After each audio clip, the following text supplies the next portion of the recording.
Hey there, Scorpio Sun, Scorpio Moon, Scorpio Rising. It's Maggie. Welcome to Moonlit Waters. I'm really happy you stopped by. We're going to chat a little bit here about the energy of the week ahead, November 22nd through the 28th. It is the kickoff of the holiday season worldwide, I believe, for a variety of reasons. So we do have Thanksgiving coming in on Thursday with that big old Black Friday shopping, which is probably the official kickoff to the holiday season worldwide. You have a lot of cards here. And then on Sunday, to my Jewish friends, happy Hanukkah. All right, so this is a week where the energy is, oh, you have so many. Where the energy is a little dicey. We have great energy on Monday and Tuesday. That moon is in Cancer, and the moon in Cancer is very nurturing and supportive and loving and kind. And in fact, on Tuesday, there's a grand water trine, and so it'll really be feeling into your emotions. And the water trine is between the moon at home in Cancer with Neptune at home up there in Pisces, and then in your sign, Scorpio, we have Mars. And so it is about what is the big vision for the future, your dreams, your goals, and the action steps, like really maybe being inspired as to what the next couple action steps are. On Facebook at Moonlit Waters, in the group there, I do daily readings, and this week they spent like 3 of the days really talking about this plan that we all have and the appropriate action steps to be taking toward it. So you might want to check that out because it looks like you have something going on. We have resilience. We have resilience. So you can bounce back from whatever. It says there is no need to rush or to push. No need for that. In fact, resilience is part of the energy that we actually have on Wednesday. It comes up as resilience. So that seems like to be a large theme for you this week. You have the determination and the patience to handle whatever is happening. You have love where you are. Love where you are. Use your sensitivity to know when to act. That grand water trine should be very inspirational, should allow you to determine what is the right timing on things, connect to your heart space, and then when you're determining what you would like to do. So heart leading the head to help you to get there. You have mutually beneficial ventures. So it could be this dream, this goal involves someone else, another collaboration. It's some sort of a collaboration energy. We do have later this week this energy of me versus us kind of coming in. So it feels like you're kicking off the week already thinking about this. This is an extraordinary connection at the forefront. There is an extraordinary connection at the forefront of your life at this moment. Utilize this relationship to benefit everyone concerned. And so it is a me and a we in a way that works together that benefits many. You do have gentle moderation.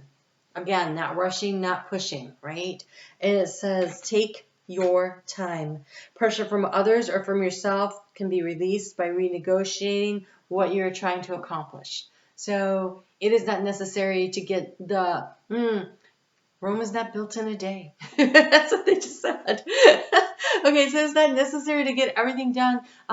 So maybe this is the week where you decide what kind of bricks you want to use to start your foundation. Okay, and then we have back on task. Be sure you are using your time in the best possible manner. You might consider reviewing your goals and your schedule or your project you're working on. All could use some fine tuning. And again, there is resilience. You have resilience and you have gentle moderation. They're working collaboratively with someone else, especially if you're doing that, then it does require the timing to work for everybody, right? So when that moon moves into Leo at 10:59 a.m. Eastern Standard Time in the U.S., it is not long after that it comes into trine energy with the Sun conjunct Mercury in Sagittarius. So the moon in Leo is very much about itself. What it feels passionate about, what it is interested in, what benefits itself.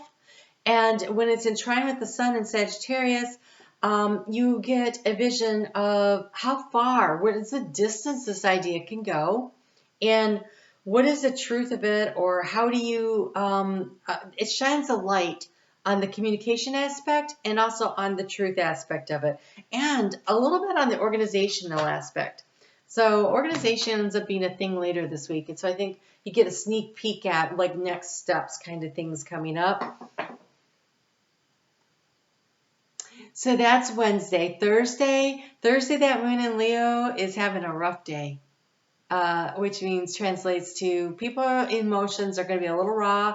It is, this is not the holiday season to be controversial with your family unless you really want to, because they're going to react. I doubt it's going to be a response, and it's going to be a lot of triggering, a lot of reaction. So just something to keep in mind if you want to keep the holiday seasons kicking it off with a festive energy. You're going to want to kind of keep some stuff to yourself. So do the best you can and try to walk away from situations you don't want to get involved in. Leo's pretty good about that, but so you do have the moon opposing Saturn in Aquarius, and here's where it is. What is important for me versus what does everybody else need in the collective? And so it could be something as simple as, I really want to stand up for what I believe in right now. I really want to say something, but that would just totally ruin the holiday vibe. So it could be something like that.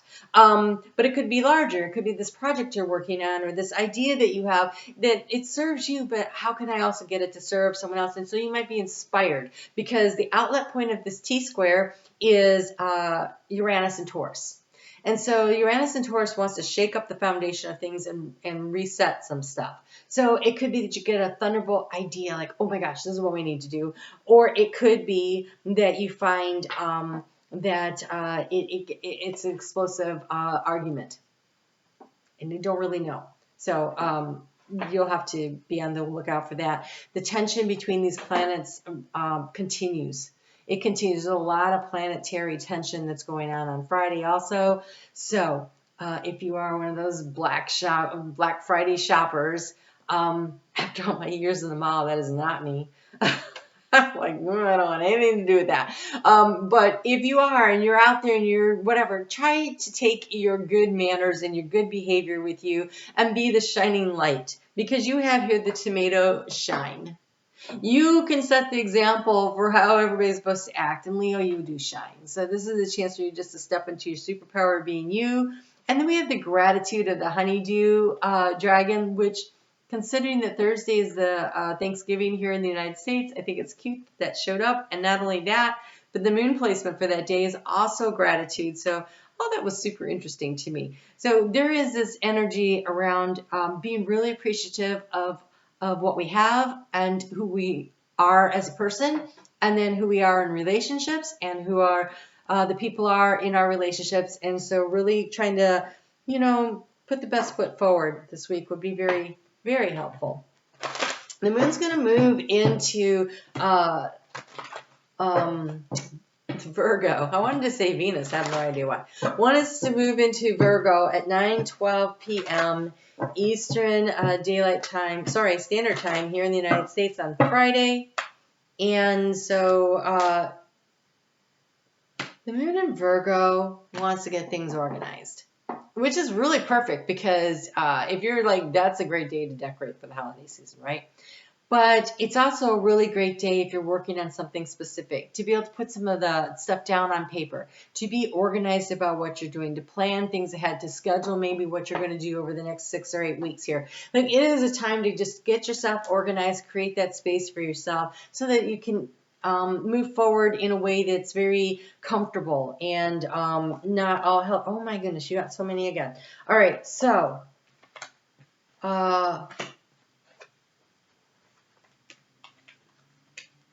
but they're beautiful cards. Sunday, I think we're all going to be really happy to be getting ready to get back to work on Monday and have something that feels like a routine again because of that moon in Virgo. It will kind of bring that in. So you have here relationship harmony, a loyal and harmonious relationship. It's so small. A harmonious relationship or partnership is being manifested. The bond between friends, lovers, and partners will grow and blossom. Nurture the relationships with no judgment and no expectations. So again, it's that kind and gentle energy that we bring to the week that allows everybody to manage to get through this in one piece. We have longevity, healing, and revival. The worst is over now, and the immediate future is promising. Pursue a healthy lifestyle to change the way you view yourself and the world. Be happy with the outcome. You have truth. Oh, I should show you these pictures.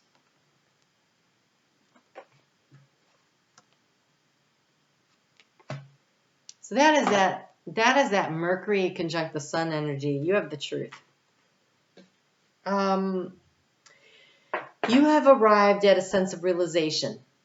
It also could be because of that full moon that we just had in Taurus. It was definitely very revealing of a lot of personal truths. You have, especially that would be in your partnership house if you're a Scorpio rising. You have always known the root of the problems. Although you have reached a new outlook in life, you continue to hesitate. Action and discipline is required. Stop procrastinating. It's the Rabbit. Rabbit is definitely about, once you get moving, it is about rapid abundance coming in, right? The little bunnies know how to procreate. Then we have contentment. We have contentment, and this is the pig. There is no need to exert yourself on unnecessary efforts. So again, being very efficient with your time. Stay on task. Let things happen naturally. Be detached, and everything will be okay. And by detached, it's that non-judgment. Detached can be kind of really cold and distant, but non-judgment, looking at a situation with non-judgment, whatever it is, it's just how things are. I'm not judging it for positive or for negative. I just recognize it for the truth, right? The truth of what it is. Your modesty is reflected in the Tao teaching. Soft is strong, gentle is low. Great is low. Gentle is low made no sense. And inner wisdom. Tapping into your inner knowing. You have here, take a different approach to your situation. Look inside yourself and reflect on your past experience and the answers that you seek. Connect with Mother Nature and discover the secrets within. So if you can take a little time to get outside, I think the energy here of you're being guided and protected. But there's this need to break through old habits, to turn the page, to allow things to begin for yourself in a new way, that pushing through the resistance of that where it's said to take action on the thing you've been hesitating on. So start the project that you're looking at. It is time. And just because we're nearing the end of the year doesn't mean that you can't get some stuff done toward it. All right? While everybody else is snoozy and in the holiday frame of mind, you could be working behind the scenes and get a lot of stuff done and be ready to rock and roll with that new moon that happens on the 2nd of January. So I'm using love notes from the universe because I felt like the energy this week was really dicey, and I was like, well, I want something, and this was the deck selected by Spirit. They want you to know that you are so loved. And so you have time for a love fest. Actually, everyone is reasonable. They just have their own reasons. So again, that really contentious energy around the family dinner tables this week. Actually, everyone is reasonable. They just have their own reasons, and usually it's worth trying to learn what they are to maximize the chances of a full-blown 60s-style psychedelic love fest, which is always a good thing. So try to see things from other people's perspective. You don't have to agree with them, but at least there is the energy of, what is the word I'm looking for here? There is a paradigm shift that happens when we see things from other people's point of view. We can say, okay, I understand where you're coming from. And understanding allows you to be a little more compassionate. And then we have love is never in vain. When you finally see this whole time-space thing is about, you're going to laugh, you're going to cry, you're going to be so, so, so, so happy that you loved as much as you did. It says dotingly a salutation, right? I mean, a closing. Dotingly, the universe. And then you have love in spite of it all. And so for those of you Scorpios that have been struggling in the arena of love, and you're wondering, how's this going? Because we have relationship harmony here. And this could be with your parents, your children, your significant others. Love is never wasted. When you love anybody, it is an opportunity to put more love into the world. And so it is never wasted. It is always good. So, love in spite of it all. Before this odyssey ever began, there was you, your best friends, and wide-eyed curiosity among you about who would be the first to leap, the first to forget, the first to kiss, the first to tell, the first to fail, the first to get back up, and the first to remember that it all began with a dare. The dare was to love in spite of it all. Is that you? P.S. I remember the glint in your eyes. All three of them. Oh, that's funny. Okay, so he's... Mike Dooley's kind of funny the way he writes these things. Okay, so basically, the universe is saying, don't be afraid to do it again. Don't be afraid to reignite that relationship. That, have the conversations. You have longevity, truth, contentment, and the inner wisdom of knowing who you are and being open to listening to what is going on with other people. Kind of a crazy week, huh? All right, Scorpio, I will see you on the other side of this. I'll be back next week. And this week, your month for December is coming out. I actually think I recorded that one already. I can't remember anymore. All right, you guys take good care. I'll talk to you soon. I have no idea.